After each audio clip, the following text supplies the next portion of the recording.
Thank you for joining us wherever you are. This podcast episode is brought to you by the Old Ways Actual Play team. This actual play uses the 7th edition Call of Cthulhu tabletop role-playing game rules by Chaosium. This actual play is performed by adults and in an adult setting. While we try very hard to stick to language for all ages, listeners should know that this podcast may include mature themes. All content, including names, places, events, companies, and etc., which may bear resemblance to entities living or dead, is strictly coincidental. My name is Michael Diamond, and for tonight's game, I will be your keeper.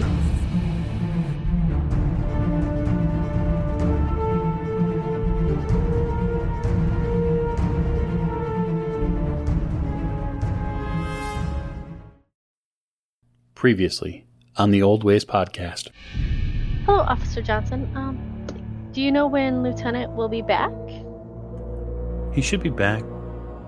I mean, he was supposed to be in today, he hasn't shown up yet.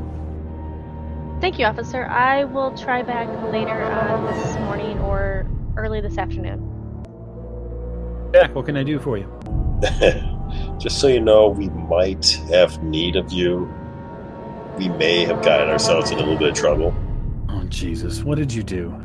Well, there was kind of a tussle at the Juju house. That's not what it says in the paper. When the basic and most important part of humanity is this quest for knowledge. And it's this truth that you're going to have to find. And that's when you're going to roll sanity. Awesome. That's a 58. My sanity is, I don't think that high. 49. Doctor, you're walking through the halls here of the apartment, and you hear a series of higher-pitched laughs. It's so slow at first, and then it kind of rolls a few times. I stop and listen more intently. It's coming from Miss O'Shea's room, absolutely. Go over to her door, give it a light rap. Fräulein O'Shea, are you okay? Just gonna keep laughing.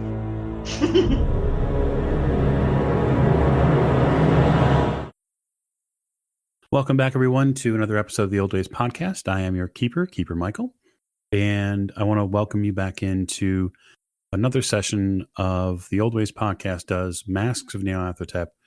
And with me today, I've assembled some of our wonderful playing cast to my virtual right. Yes, this is Lonnie. I'll be playing Lawrence Edward Oliver Forsyth, who is trying to rest through all the unpleasantness.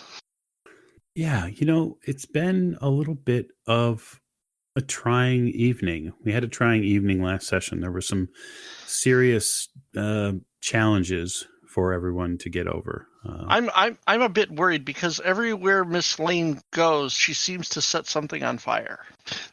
You would mean Miss O'Shea set something on fire. Or Miss O'Shea this time. Okay, sorry. Yes, right this time. Now, what is it? We've got a couple of pyromaniacs, maybe. Anyway, we'll delve into that in a little bit. To his right. This is Morgan. I play Lillian Lane, and apparently I need to hire a decorator. Apparently. And at the end of the table. This is Jake, and I'm playing Jack Doyle. And, I just want a day where nothing crazy happens. I mean, it's important to have goals, right? Right. And then last but most certainly not least. This is James. I'll be playing Dr. Sigmund Tattenbach, the group physician. And he's seriously reconsidering his thoughts on sleeping in. Yeah. No, I could totally see that given your, you probably had a long night a little bit with your, a reoccurring patient. And maybe you'll delve into the world of crafts just in case Miss Lane could provide you with a long trench coat, maybe a few leather belts. It's amazing what I can make when I have to. We are going to open the curtain tonight back at Miss Lane's apartment on a beautiful, cold but crisp day. The morning weather is still firmly on the other side of thick walls and reasonably thick glass, and the investigating crew begins kind of rousing awake And Doctor, one of the first things you notice is Miss O'Shea has not come out of her room, the other room that she's been placed in. Immediately go and just peek my head in and make sure that she's still there and asleep. Yeah, she's definitely sleeping. Just by the color, it appears that she's deep in recovery at this point. After that, maybe some breakfast. Yep. Miss Lane, your apartment is soon buzzing with your fellow investigators. Fellow investigators are getting into all sorts of things, trying to acquire enough breakfast. Hannah is working very diligently to get everyone what they need. And yeah, you come out. I head to the table, and I'm assuming there's probably pastries and coffee already sitting there. So I pour myself a cup of coffee and sit down. Guten Morgen. Hannah tries to beat you to pouring your coffee. She tries to get there before you do. I wave my hand away, and Hannah, I am capable of pouring my own cup of coffee, but thank you. Of course, Miss Lane. Good morning, Doctor. Guten Morgen, mate. Jack, the morning for you is a little stiff. Shoulder, while recovered, is still a little stiff, but you can't escape the draw of fresh black coffee. So I get some coffee with some alcohol in it. That'll help my shoulder loosen up.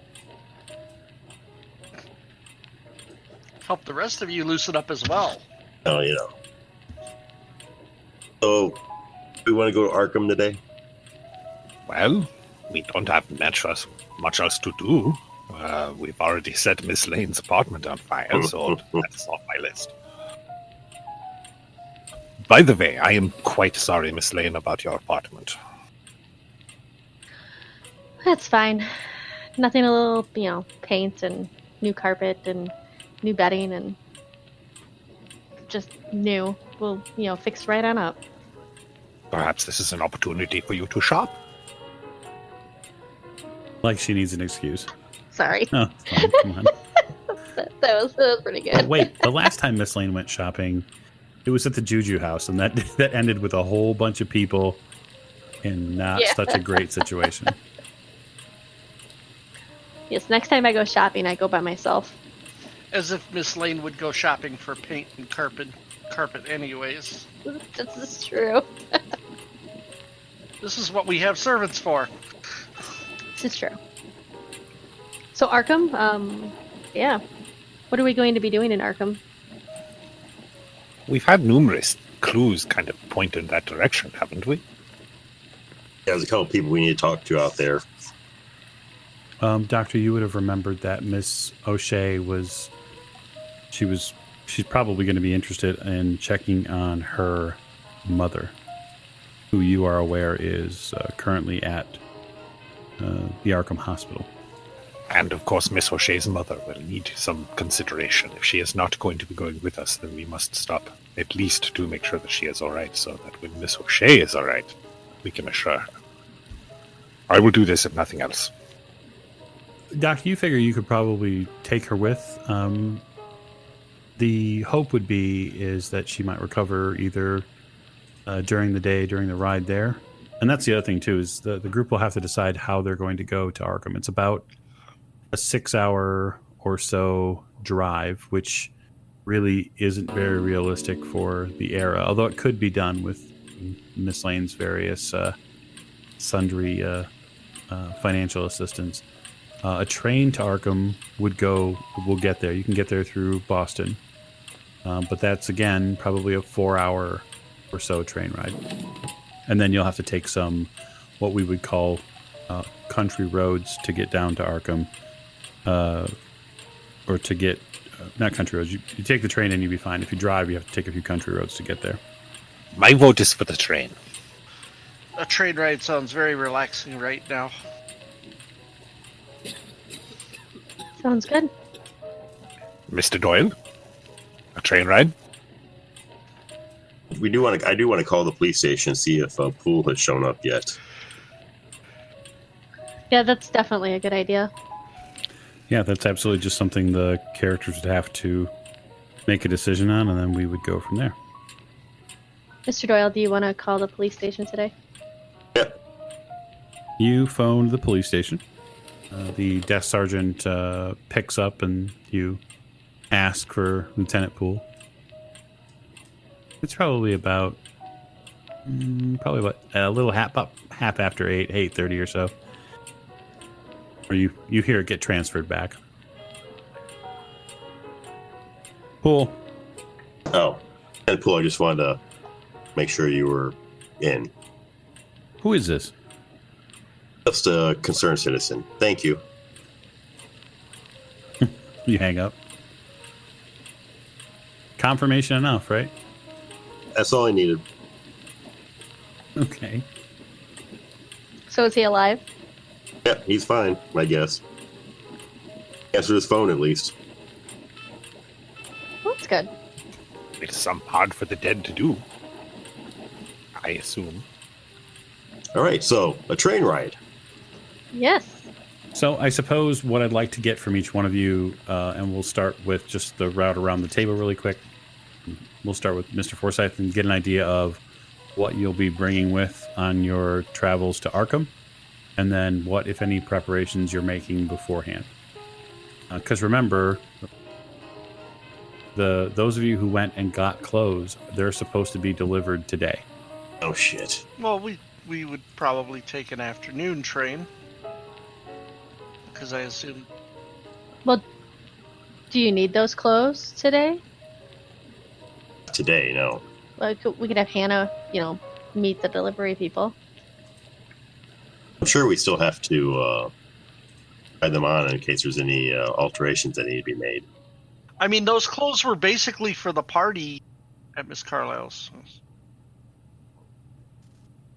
And that party is happening in 2 days. We cannot take very long at Arkham. Well, if it's a 4-hour train ride there, which if we don't leave until this afternoon, we get there before late afternoon. I mean, we're essentially already going to be spending the night over there, I would guess. So we wouldn't be back even until tomorrow anyways.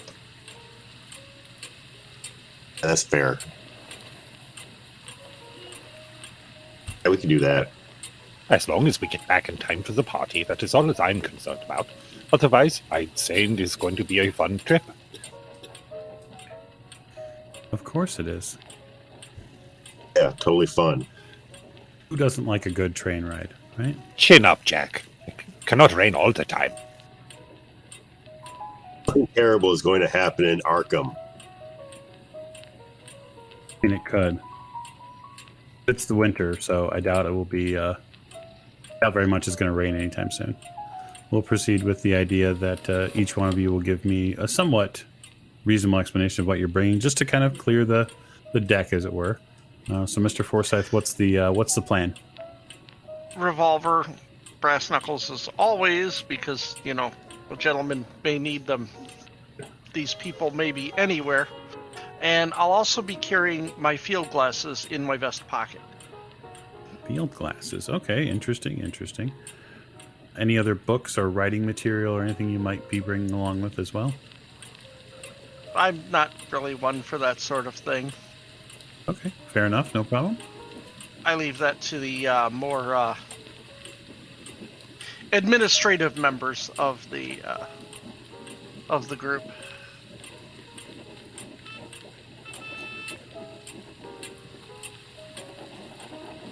Miss Lane?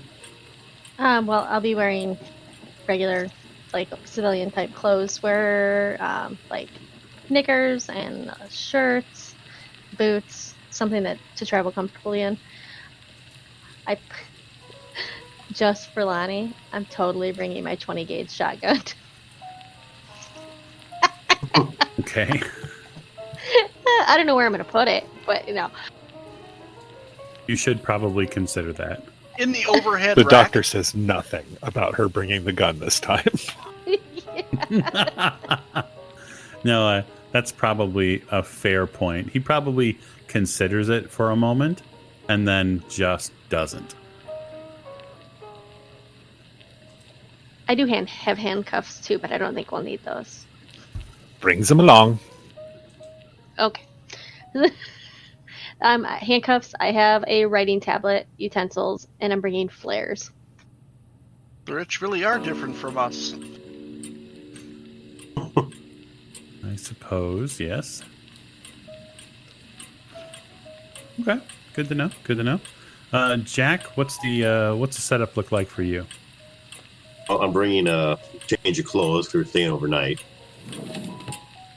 45 brass knuckles of a notebook to write with, and I think I'm going to bring my camera because I keep forgetting I have it. I need to start using it.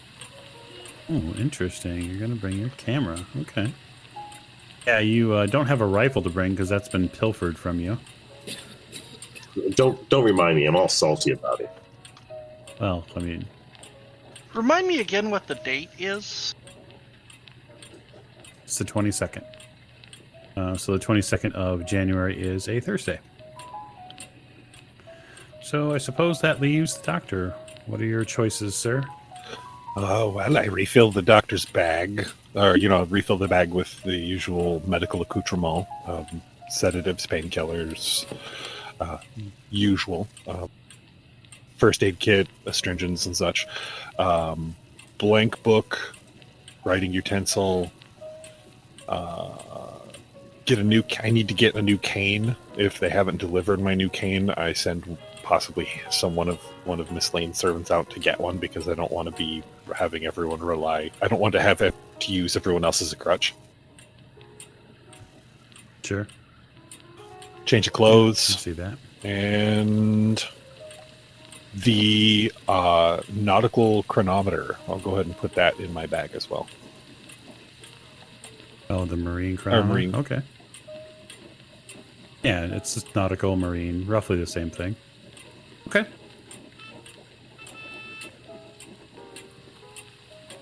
Are you going to reasonably prep Miss O'Shea to kind of come with as your medical charge?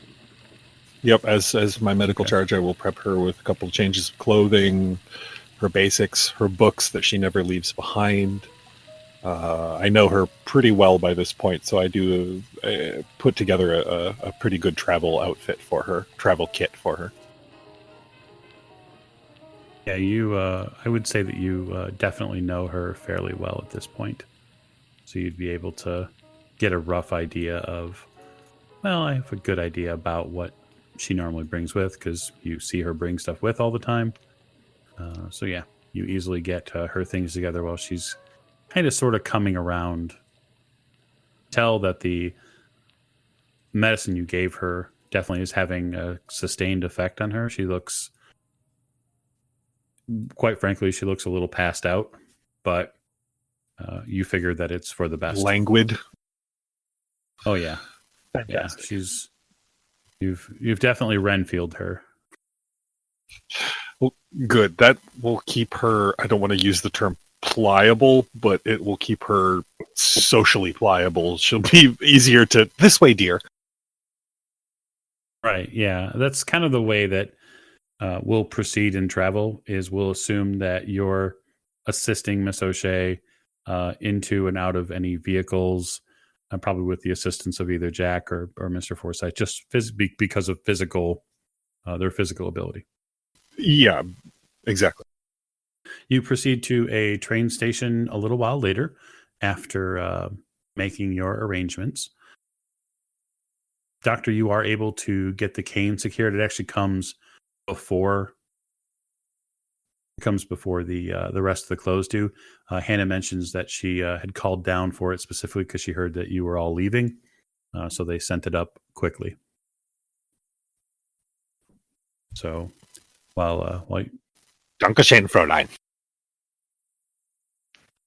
And you board a car driven by Charles. You get into Miss Lane's larger vehicle, and you head out to the train station, which luckily for you guys is not too far.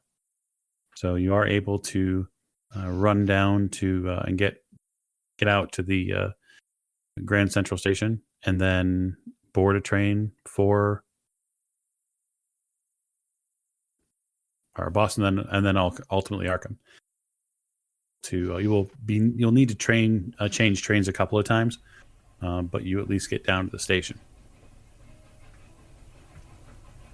And once on board the train, you get a sense that the city is still very much in the grips of this, the after effects of the blizzard. And while the majority of the snow itself has slowed, the city has really forced a lot of businesses to either kind of pitch in or to not do business. Force the hands of some of the local businesses here to help shovel out from all the snow. But the majority of the snow has been cleared, so the travel impediments that you dealt with not but a week or so ago have for the most part have lifted. Union Station, Grand Central Station is busy as always, with trains coming in and out, and people coming in and out. But you get on board the train itself and get settled. So the train itself is relatively a simple, basic commuter train that goes from here to Boston on a pretty regular basis. It pulls out, say, about midday. You manage in your process of getting prepared and getting ready to go, you manage to sync up fairly well with the train schedule, and luckily for you all, you get headed out to Arkham. It appears that you'll arrive in the Arkham area probably by about 6 o'clock. So it is looking, anyway, it's looking a little bit like you may have to find dinner options soon thereafter. So what are you doing to entertain yourself along the way? I am reading a copy of the New York Tribune. Oh, really? I am. It's very interesting. There's an article about Mr. George Gershwin is going to be premiering a new jazz concerto piece in the first week of February. Ooh, really? Mm-hmm. Fancy. As we don't know it yet, but it will be entitled Rhapsody in Blue. Ooh. Yeah, probably won't amount to anything, right? Won't be an important song, right? Well, Irving Berlin's going to be there too, so you know. Doctor, are you paying attention mostly to your patient? Mostly to my patient, and when she is sedated enough that she doesn't need my immediate attention, I idle chit-chat with Jack and watching the countryside go by out the window. Okay. Miss Lane?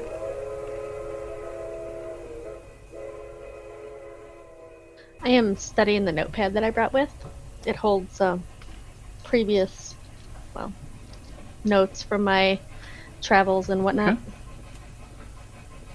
Jack, how drunk are you attempting to get in secret? No, I'm kidding. I just like to keep a nice buzz, okay? Oh, just saying. I will, keep up the chit chat. I also want to start trying to book, see if I can kind of your stuff out, investigate. Okay. Anything specific? Mostly, I'm just trying to put together what we have so far. Okay, that's reasonable. And just kind of get it all organized.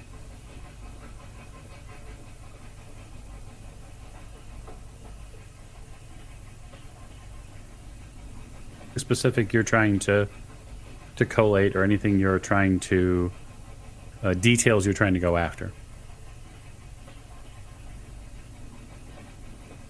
No, I'm trying to put everything we've learned in the past few days in there, trying to make sure I've gotten everything that we've already unearthed written down. I'll definitely ask the others to fill me in on stuff, or if I've missed anything. Okay, so, Help Jack with his notes. well, I would love to hear you help him. Well, anytime he comes up short with a, like what happened when, I'll see if the doctor remembers, obviously what came next, or, oh, but nope, you forgot such and such. Pass a lot of notes to regale. I figure we probably brought along some of the clues that we have, like the papers and stuff. Yeah, I can imagine that after what happened at the Hotel Gerard, investigators might be a little bit more concerned about just leaving newspaper clippings lying around. Yeah. So, if that's the case, you have quite a lot of information potentially to review. As far as you know about the current prospect you're going after, you just know that this Professor Cowles gave some sort of speech or some sort of presentation at NYU at some point, and that it supposedly governed specific Polynesia and South Pacific cults. That he's a PhD, and just from the little clipping you have, the lecture was supposed to run a couple of hours, or did run a couple of hours, although you're not really certain of the date because the scrap that you found in the Hotel Chelsea room 410, it just says tonight only. There's no date on it. I'm assuming that is already come and gone. Yeah, he's evidently a Locksley Fellow of Polynesian Esoteria at Miskatonic U. So he is some sort of visiting professor. Okay. You can see there on the piece of paper that you've gotten from the clipping from Elias that it says that he's a professor at the University of Sydney, Australia. So he must be some sort of visiting professor. Yeah. Hopefully he's still there and we can talk to him. I want to see I'm assuming that Jackson Elias went there and he may have talked to him, so I want to see if he's talked to, Jackson. Yeah, I guess the thing that you probably have collated a little bit at this point is that every scrap of these papers that Jackson collected, he had some sort of interaction. Or at least that seems to be the case at this point. Mm-hmm. I mean, anything from the matchbook to some of the newspaper clippings that he got in regards to some of the news stories that were out, the Emerson Imports card that the doctor used to eventually locate Silas and Kwane, which we fully know where that went at this point. It's a dead end now. Yeah, well, as far as you know, yes. I'm still having a hard time sleeping after... The doctor's having a hard time sleeping after what they faced in the basement there, so yeah... Yeah, totally understandable. Do you have all the evidence sitting out on the table? Does that include the matchbook? Well, I would assume so. It's probably under some papers or something because there's not much I can do with it yet. So I kind of glance over at what you guys are doing because you're making a bunch of noise and I'm trying to read. And I noticed the matchbook under there and I kind of grab it out and ask you guys, because I don't remember. Was I with you guys when we got that? No. Okay. I didn't think so because I don't remember it. But so my question is where did you guys get this from? Apparently Jackson had, and he gave it to the lawyer, Carlton Ramsey. Yeah, Carlton had mentioned to you, Jack, that Elias had dropped off the he dropped off the matchbook and that Edison cylinder a couple of days before you guys found him dead in room 410. I believe that was the last time that Carlton had seen Jackson. absolutely. Last time that they talked. I miss Lane with matches a bit nervously, but don't say anything. I notice him looking at me, and I'm not going to light anything on fire this time, okay? I offer Miss Lane a cigarette. So, do we know where this place is? Hong Kong, Shanghai, somewhere in the Orient. Are we sure about that? No. It's certainly an oriental boat, and it doesn't look ocean-going. And there's no Lantern Street in New York, as far as I know. Miss Lane, they would have all the assembled clues. You'd be able to see the photograph of the boats, and those are definitely not boats you'd see in New York. So wherever that picture was taken, it was absolutely not New York. Right, but what if the picture and the matchbox came from two different places? Just because they arrived together doesn't mean they were... Well, they actually didn't technically arrive together. Are we just assuming that the matchbox is from the same place as the picture? Not necessarily, but Okay. I mean, it's a fairly good assumption. So far. Obviously, he has an interest in the Orient. There's a Absolutely. location most likely in the Orient for us for some reason. My only question is that if the matchbox is really from Shanghai, why the writing is in English on the matchbox? Why is it not in their native language? At the time, a lot of places in China have English-only enclaves. The British have an extremely large presence in China right now, along with America and a couple other European countries. Yeah, so just kind of as an overview, Shanghai for that something that has during the 20s and 30s, it's considered very much a Paris of the East and the New York of the West. It gets a lot of different travelers from a lot of different places, and things being in English, especially because don't think of them as English like, oh, this is written in English for American travelers. No. This is written in English for British travelers, especially because the United Kingdom plays a huge role in that area, and having done so for centuries up until that point. It's a really strange place. One of the more valued currencies there is the Mexican silver dollar. Intriguing. Yeah, I mean, even the architectural style of Shanghai during the time is modeled after British and American designs. So there's a large influence. There's a large American and a large British influence that happens. So it wouldn't necessarily be out of kilter to have something printed, having something like a matchbox printed with multiple languages on it. I mean, you can even see that there's Chinese script on the box as well. So it's not to say that it's only written. Sure. But she brings up an excellent point. You don't really know a whole lot about that matchbox or the photo for that matter. So I have a question. Seeing as Lillian has traveled quite a bit, especially after college, which included Asia and India, so on and so forth, which probably includes, Shanghai, Hong Kong. Mm-hmm.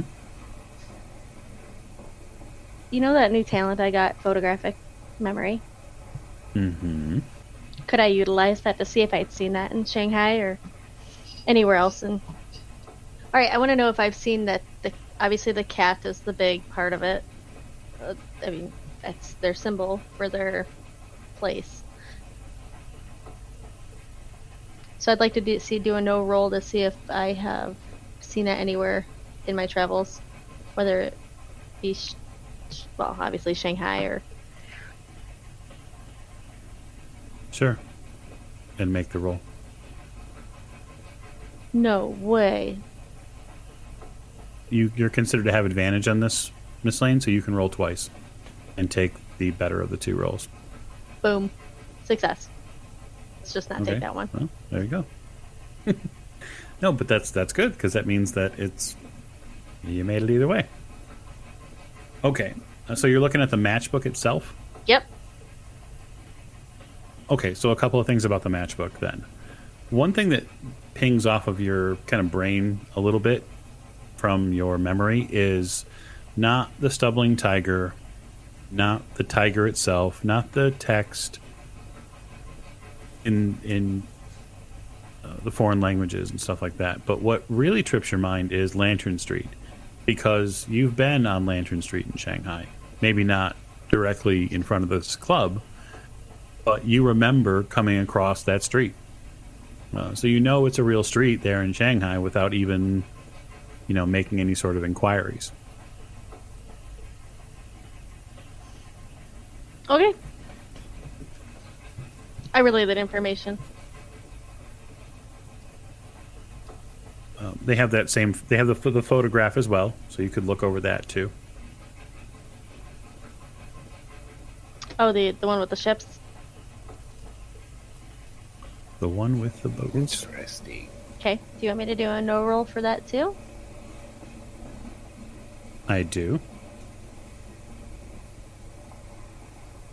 Hard success. Very good.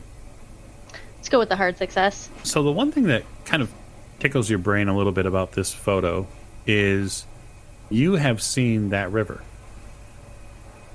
specifically because you spent a little time visiting in Shanghai, and you know that photo was taken somewhere along the Wangpu River in Shanghai. It's definitely a river in Shanghai, so that the picture was definitely taken there as well. I do relay that information to Mr. Doyle and the doctor. I let them know that I have been on Lantern Street in Shanghai. So this club is definitely in whatever it is in Shanghai. Wunderbar.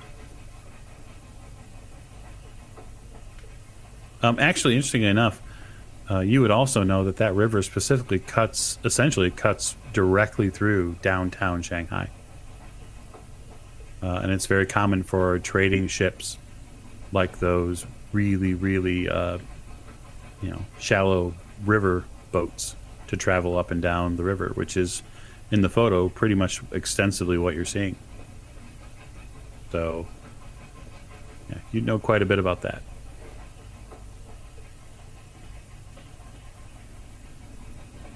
So eventually, I'm assuming we're gonna have to make a visit to Shanghai. Doctor claps his hands gleefully. I've never been to Shanghai. That sounds fun. Let's go. I mean, when we have time. Oh, I have no doubt that we'll be heading somewhere near there anyhow. The train churns along. You hear the clatter of the tracks, and you guys have reached New York, and you're into the countryside at this point.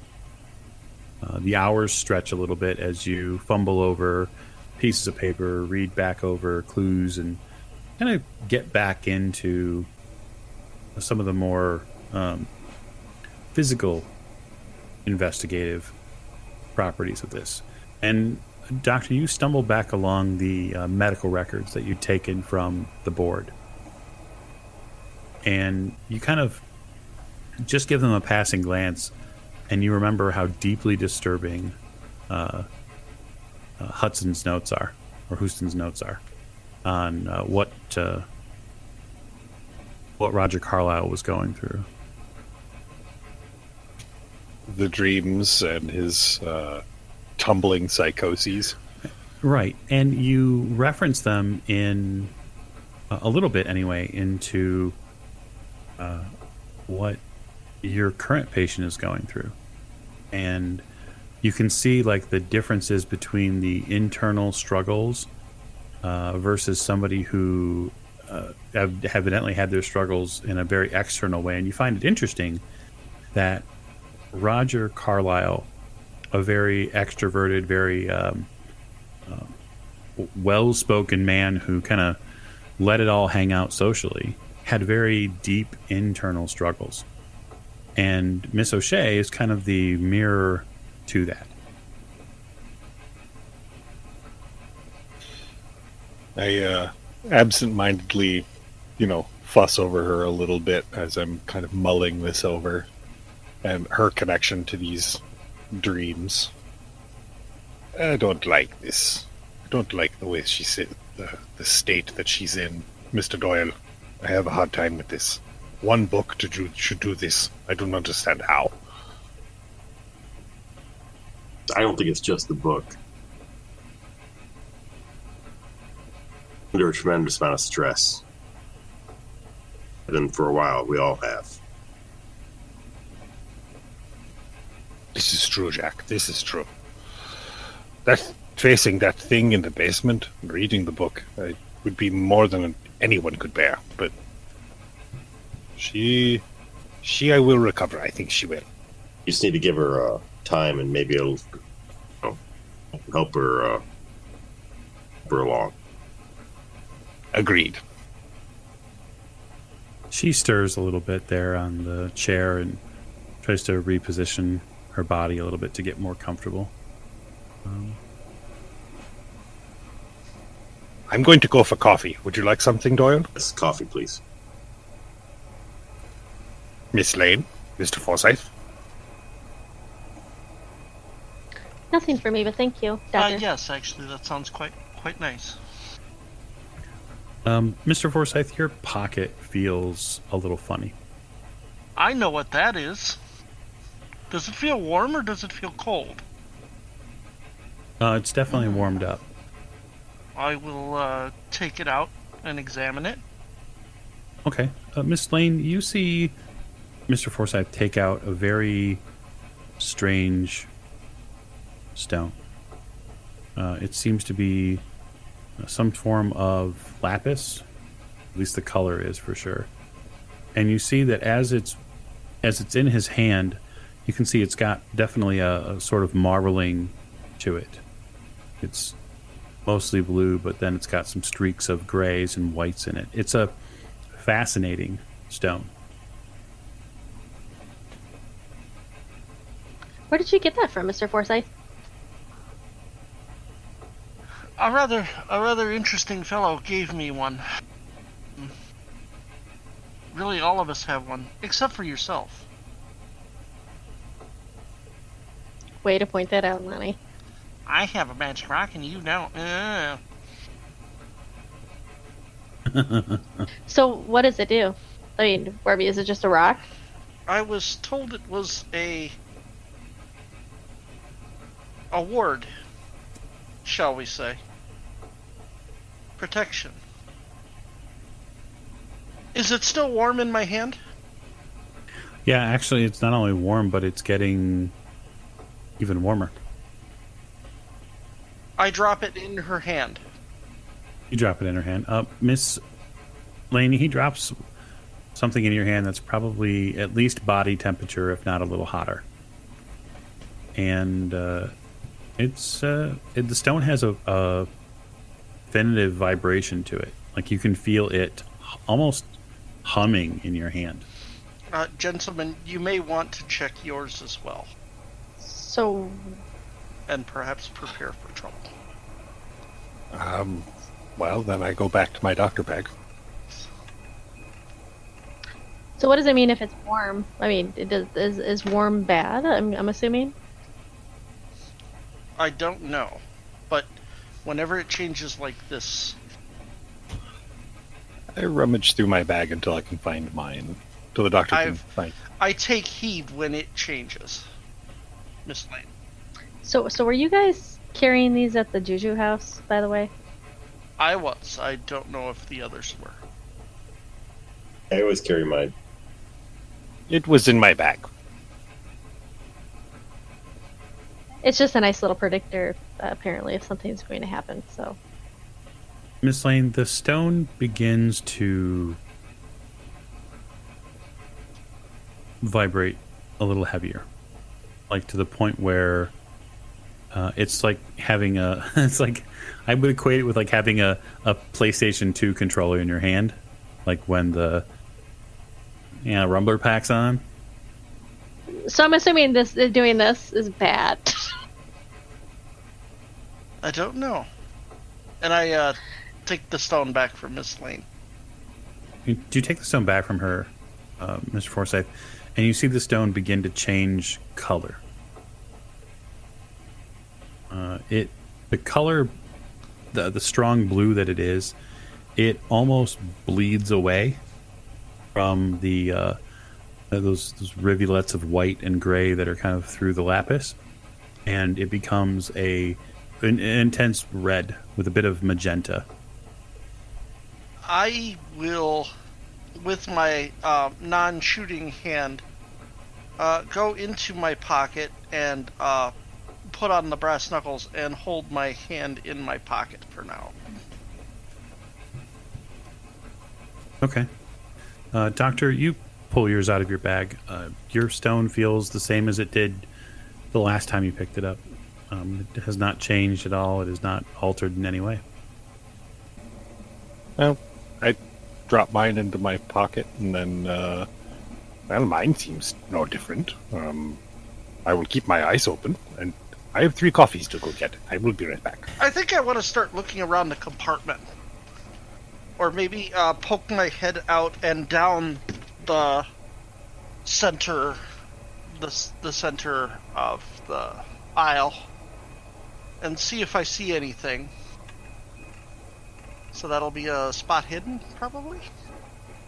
There's really no need to roll at this point. You definitely can poke your head out. You see passengers aplenty. And other than that, you don't really see anything amiss. Passengers moving up and down the center of the compartment? Yeah, seems like a fairly normal train ride. Okay. I mean, people are sitting, people are talking, people are smoking, etc., etc. Sigmund, you go to the car where the dining car to collect some coffee. You see that there's a fair amount of folks in there trying to enjoy their coffee. You step up to the wait staff that's assisting folks, and he asks you, "What can I get you, sir?" Guten Morgen. I would like 3 of your, how do you say, cups of Joe, please. Oh, coffee, right? Absolutely, sir. He begins working Dankeschön. the magic of preparing cups and saucers and starts pouring some out. You see that they have a fair amount to the side there for him to work with. But there is definitely something amiss here, but you can't put your finger on it just yet. Look around the car, just casually, nonchalantly, kind of just examining everyone that's in here, what's going on, what they're doing. You give a good look around, and you get the feeling like there are people on this train. I guess somebody on this in this car is not. Something's not right. To pinpoint it, though, I'd like you to give me a spot hidden roll. That's an 83 over 58. You collect the coffee. The server sets it all up for you and says, would you need a hand delivering that down? That would be wonderful. Thank you. Wunderbar. He motions one of the porters over, and they grab the 2 of the cups, and you pick up the other one, and you head back to your seats. They return with some coffee on in front of you there on the table. Is there anything else I can get you, ladies and gentlemen? Not at all. Thank you so very much. I tip him like a couple of pennies. He tips his hat. I appreciate that, sir. Thank you. The train continues on, and you see, probably after a good couple of hours, a lot of the folks that are sitting around you just kind of eventually settle in. People have read their papers. People have, gotten comfortable enough on the train. They've gotten used to the swaying back and forth, the wind blowing outside, the clatter of the train and the steam engine in front of you. And you almost feel like a rhythm is coming in. And after that, the signs of civilization again as Boston begins to loom. Miss O'Shea stirs a little bit at the change in speed. I check her over, make sure she's okay, and I assure her that everything is fine. And she starts to, if she starts to fuss too much. She does a little bit, but it seems that she's situation where she's in a position where she just has to adjust out of being stiff. I mean, the trains are reasonably comfortable. They're more comfortable than an automotive in a long journey like this, but they're not, what would you say, not the best seating, of course. I would assume, Miss Lane, that you got reasonably class tickets. We didn't go over all that, but I would assume that Miss Lane's not going to travel coach. No. Then again, maybe she would. I don't travel coach. For peasants. She doesn't do that cheap stuff. Yeah. Peasants. Peasants. You guys change out at Boston. You get on a new line and get into a much older train, and one maybe that has a few less of the fineries themselves. You do find that this card lacks any sort of dining car, so you realize that you're going to have to probably eat in Arkham. And it's at that point that you see that the crowd itself from New York to Boston definitely thins greatly as you get on the train that goes towards Salem first, and then through Beverly, and eventually to Arkham. I imagine the crowd on the train gets younger as we go along as well. A little bit, yeah. It does. It does get a little younger, if only because you're going to what is in effect a town with a college. Before we get on the train, I want to see if I can pick up a Boston paper. I just want to make sure. I just want to kind of get an idea of what's going on around here. Before we get out there. What's going on in the Boston papers? A lot of the storm blew up here as well in the past week or so. It's just that the city of Boston isn't as equipped as New York is. So the big thing there for them is going to be, for them currently, is stuff like digging out from under this. They have had to discontinue some of the bus lines because the trucks themselves are just simply not capable of it. And after that, they did have a couple of houses recently caught fire, and you see basically the big front page that you get that day is that there was a man killed and 2 other animals in a house fire that happened on the west side of town. Evidently, a strong wind came through, blew over part of the roof, and dislodged the chimney. It ended up starting a fire in the house while he was asleep, and then the house was up in flames. That's some bad luck. Seems that way, yes.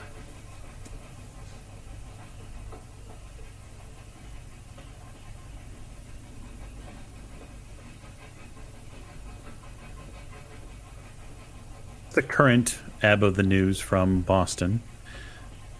The Boston to Salem and then eventual Arkham line is going to take a couple more hours. It's about 3 or so when you pull into Boston. Okay.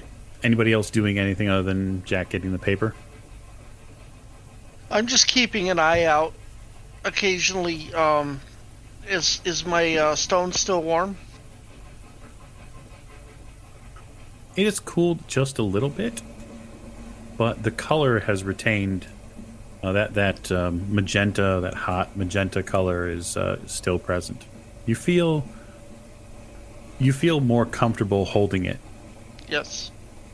You'd rather, at this point, just keep your hand in your pocket. You think it's safer that way. As I get back, I tell Jack, there's something not right. Can't put my finger on it, but there's something about this train that says it's not quite right. Do you know what I mean? Perhaps I'm being paranoid for all of our misadventures. Well, just because you're paranoid doesn't mean you're wrong. I have yet to be wrong. That is what disturbs me. I'm going to go just take a walk around the train. The new train or the old one? Well, as soon as he tells me, I guess I'd take a walk around whatever train he tells me. Okay. So if you're taking a walk around the train that you just got off of, that people are still kind of getting off of, and they're preparing to get into the switch house and eventually turn around and go back to New York, there's all sorts of different people getting off the train still. Obviously, first, you guys that are sitting up front are going to get out first, and then as they pull the train through the station, the rest of the people get off. Go ahead and give me a spot hidden roll, and we'll make it incumbent on a hard success. 45 under 92. That is a hard success, as it says. Chaos of people coming and going. You do see a couple of folks here that are in really good spots to do exactly what you would be doing if you were tailing somebody. They're wearing relatively nondescript gray or brown suits. They have clothes and fedoras that look in reasonable condition. They look like they fit in with any other sort of traveling people. And they're not together, they're separate. But they're definitely keeping an eye on your general area. All right, so I will in mind, and then when we go to the next train, see if they follow. Okay. You guys get loaded up on the next train. It leaves in about 15, 20 minutes. And Dr. you and Mr. Forsyth get Miss O'Shea settled into maybe not the most comfortable chair, but hopefully she's only in it for another hour or maybe two. Short amount of time.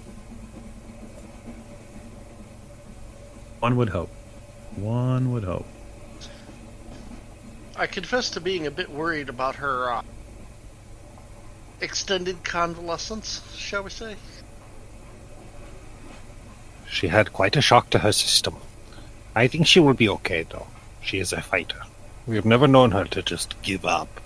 And she has many things that she wants to be answered, and if nothing else, that will drive her to be getting better. The train begins to pull out of the station. Pulls out slow, and eventually moves northward after it skirts Boston a bit. After about 15 to 20 minutes on these tracks, you suddenly realize that the tracks that go this far north are maybe not as in well repair as the others. There's a bit more of a shake to this train.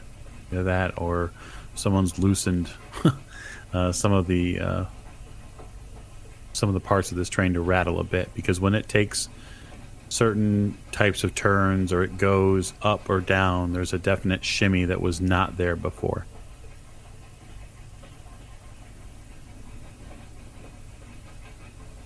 Mechanical repair?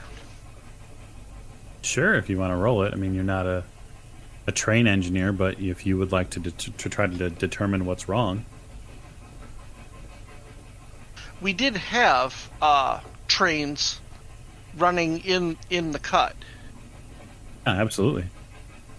That's a hard success. 14 under 60. Sure. So the train itself, shaking and swaying and stuff like that, is a lot of times it's called track hunting. And so it depends on directional stability. You're fairly familiar with this. But that, resulting oscillating force can have a serious effect on the cab cars themselves. And this train, you just having gotten into it, you notice that the train that goes north to Arkham is just a little bit ricketier. It's a little bit older than everything else, and so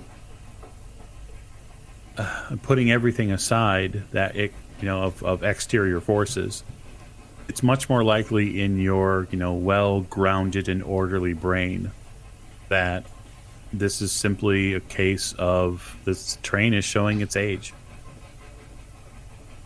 So it doesn't seem suspicious. It's just... Right. For somebody who is happy to look for things that are suspicious, this simply just, with your educated brain on this topic, simply just isn't something to worry about, at least at the moment. It's just old. I relax back into my seat. I still keep my hand in my pocket, though. It seems safer. Miss Lane, you begin to fall back into a wave of memory as the train continues to go north. It has been years since you have been to Arkham. Thankfully.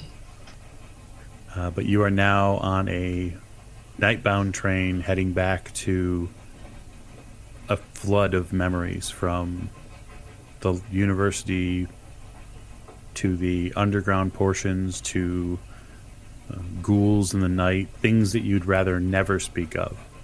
You'd promised yourself that you were going to do the best you could to stay away from Arkham for forever. And now you're headed back to it. I did spend a long time trying to forget everything that happened there. You did. So I wonder what you might feel on a day like this. It's almost a new moon. So as you're coming into Arkham, the sky is mostly clear. There's very little lunar illumination as it's getting dark at this point. And you can definitely see that. You can see the look that the city gives you from afar. You can see the slight skyline, although there isn't much here in Arkham per se. There is a little bit. You can see the community church. You can see some of the buildings and then the university. I just watched quietly out the window. Keep to myself, my thoughts to myself.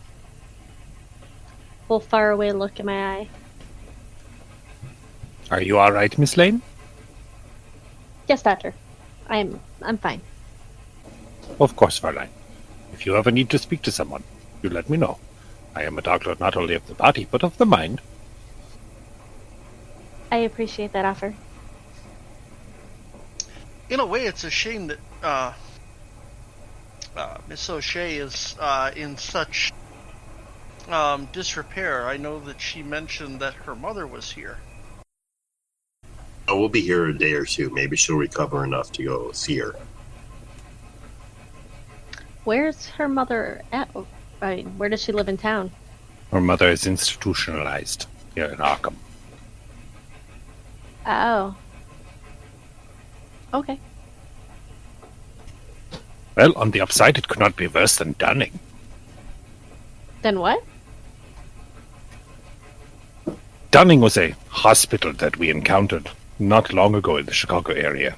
The conditions were appalling. I have That's true.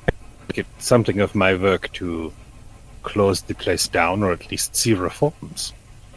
Even the very water is poison there. Not hospitable at all. The train begins to slow just a bit. Seems like you guys have seen some things before I joined your crew. Oh, you could say that. The porter announces that the train's pulling into the station. You hear a long pull from the whistle on the train. I haven't seen anything, by the way. Mr. Forsyth, that's plainly not true. You saw the thing in the basement of the Juju house. Right, but in Chicago, I didn't see a single thing. We had... I know that you've been skirting the I haven't seen anything line for a little while now. We are firmly past that, sir. Allow a man his illusions, please, Mr. Diamond. Perhaps. Perhaps I desperately need them. Oh, don't we all in this age? The train slows as it gets to Arkham and then comes to a stop. You arrive at Arkham Station, and at that point, you exit the train. Now the question is where does the group plan on going? It's roughly about 6 p.m. It's time to eat. Oh, I'm sorry. I'll let one of the guys say that. Well, no, she'd be used to commanding people to do Oh, things. yes. 100%. Okay, peasants. It's time to eat, peasants. I would be careful calling them peasants, but... I also don't know that I want to eat peasants. They don't sound very healthy. You got to give them a try. I was thinking about my sentence structure. Yeah. Maybe if you marinate them, they're probably pretty tough. That's true, too.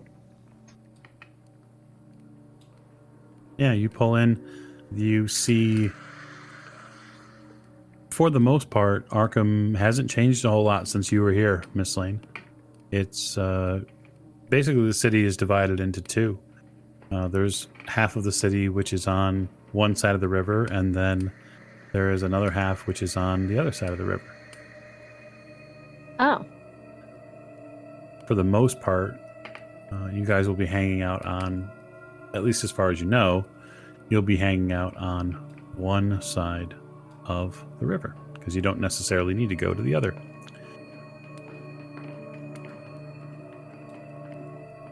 But you've been here before, Miss Lane, so I guess the question is given your understanding of the area, where's your first stop? So you would intimately know that, maybe not intimately, but you would know, well, maybe intimately, who knows, that on West College Street, the Hotel Miskatonic is there. So that's definitely a place where you could find lodgings. That might be a good idea to start with. The college campus itself is right across the street at that point, and you're going to have to search for this Professor Cowles, and you're going to have to seek him out. So someone's going to have to get on that portion of it. What was the name of that hotel?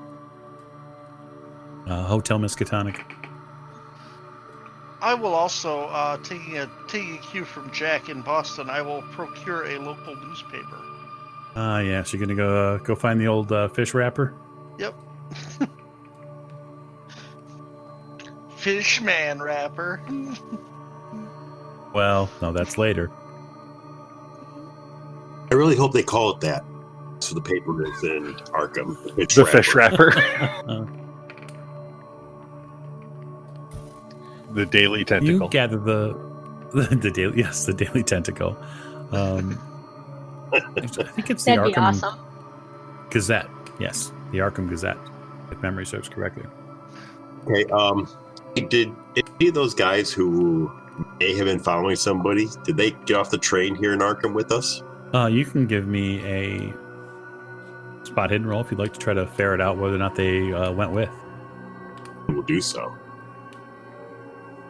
Success. 292. Very good. You did not see them exit the train. So It's possible either they just traveled as far enough to go to Boston, or it's possible that they were being exceedingly stealthy in their movements. That's true. But yeah, you get a hold of the Arkham Gazette. Shout out to our friends at Sentinel Hill Press who produce the Arkham Gazette. Not that they're, sponsoring the show, but yeah, they have a wonderful Gazette. Still a nice shout out. Yeah, gotta plug your friends, or people in the industry. Though they could sponsor us, nudge, nudge. Nudge, nudge.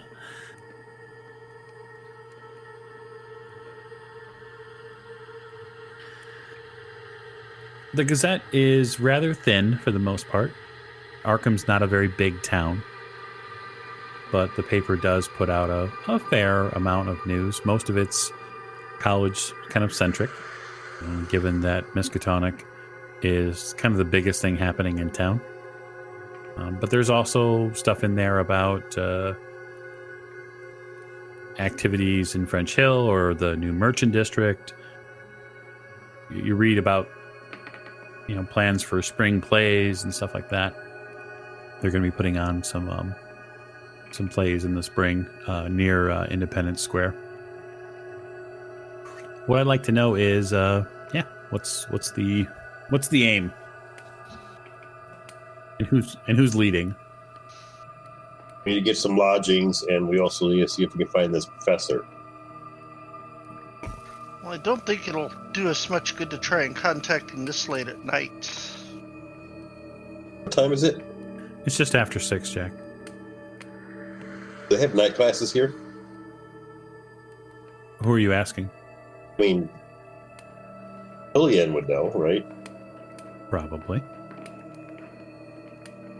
Slane, do they have night classes at this university?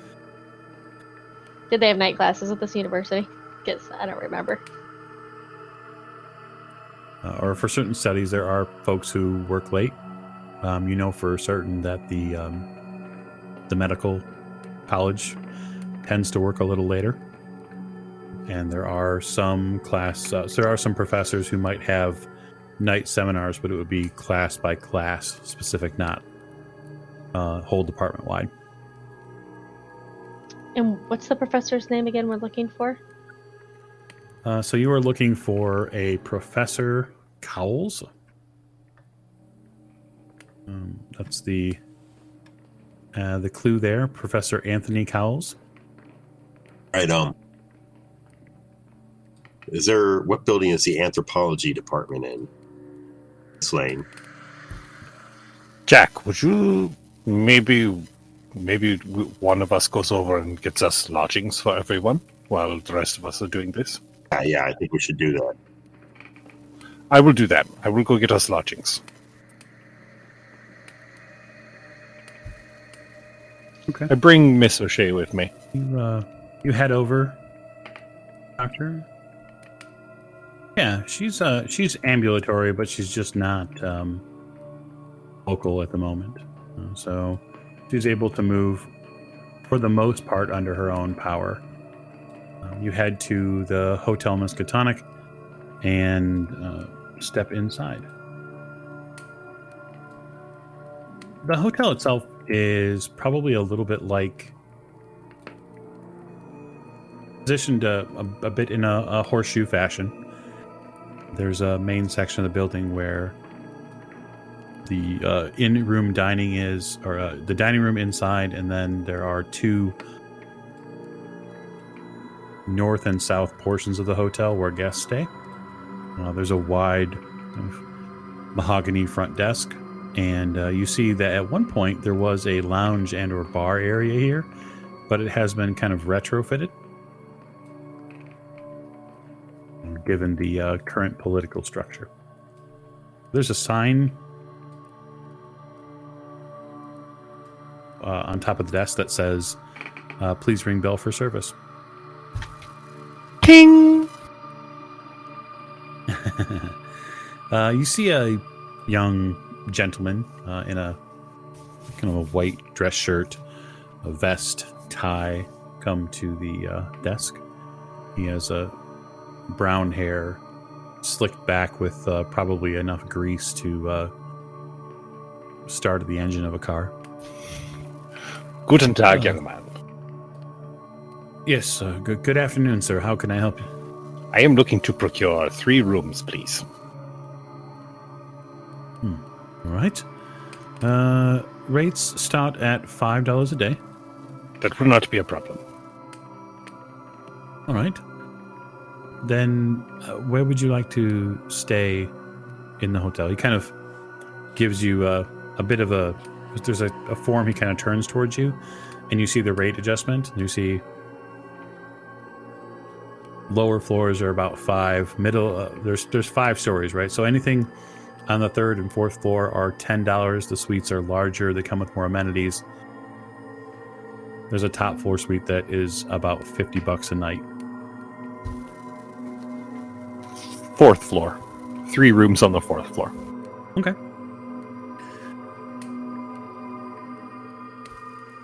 At $10 a night. Yeah. And how many nights would you be staying with us? I would like to book for 1 night right now, but with the possibility of booking another night tomorrow night. Of course, I understand. So that'll be $30. I pay the young man.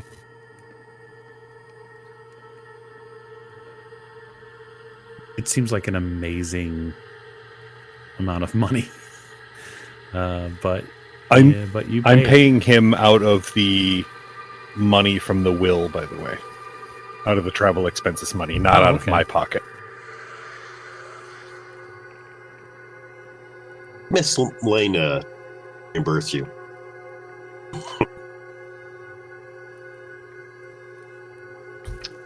Well, You're not there. Reimburse. It's true. Well, he knows that you need a certain standard of living. It's true.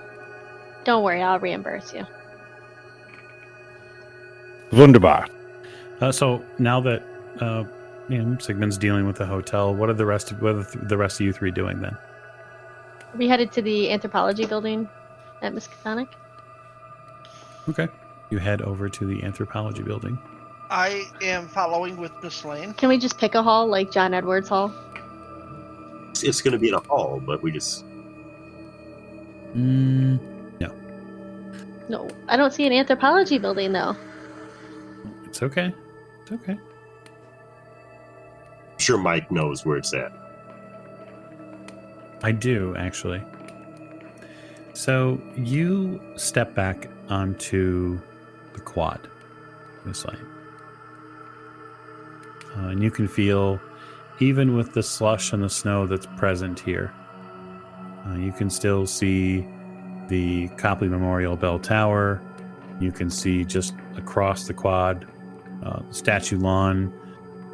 You end up passing by Packer House, which is on your right as you kind of move towards the quad. Because what you are going to end up doing as you kind of filter your way through the college, the campus itself, is you end up going right and then eventually heading down to Building B. I'm going to head to the George Loxley Hall. So in Loxley Hall, you find a couple of people still milling about the hall itself. Now, this is, at least from what's notated on the outside, this is where the anthropology and archaeology labs are. So while this isn't where all the classrooms are, this is more like where the students actually do the work in regards. They have separate halls for them. You pass through the doors, get into the inside, and then start looking around. There's 4 or 5 people that are still milling about down here. Excuse me. You step a suit in a kind of a red sweater with a big M on it. Yeah. You know where Professor Cowles is? His office is? Cowles' office is going to be a hall that's across the quad. Wanted to talk to him about something. Oh, well, you probably won't be able to catch him till morning. I mean, unless you fancy stopping by his house. We don't want to bother him at home. What building is his office in? So Solomon Hall, if you walk out these doors and head straight the other way, the opposite way you came, you'll see Solomon Hall. It's the big building on the corner. It's where all the staff have their offices at. Thank you very much. What time be in the morning? Any idea? He'd probably be in by 8ish or so. He gets up pretty early.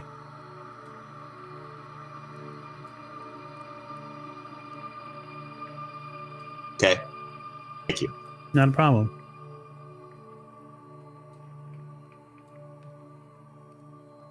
Just turn around and head back out. At least we know where he's going to be and around what time he's going to be in. Guess we'll have to find him in the morning. Mm-hmm. You head back to the hotel. It's not too far. It's maybe a 5-minute walk. It's a little cold, but it's bearable. And you get into the hotel itself. So this is a definitive step down from the Gerard. So rooms that the doctor has secured for you is nowhere near as nice as Miss Lane's apartment, and definitely not as nice as the Gerard. But they are rooms, so there's that. I know they are not our usual amenities, gentlemen, but they will do. And they have beds, which are quite comfy. Squeak, squeak. They're also not connected, so that's an important point to make here. So unlike Miss Lane's, there's no common area. Unlike the Gerard, there's no suites that are connected. This is hotel room via hotel room. And now that you're settled for the evening, I'm going to call this session here. So when we return to the show, the investigators will work on tracking down Professor Cowles and see what he can offer them in regards to information that might pertain to their investigation.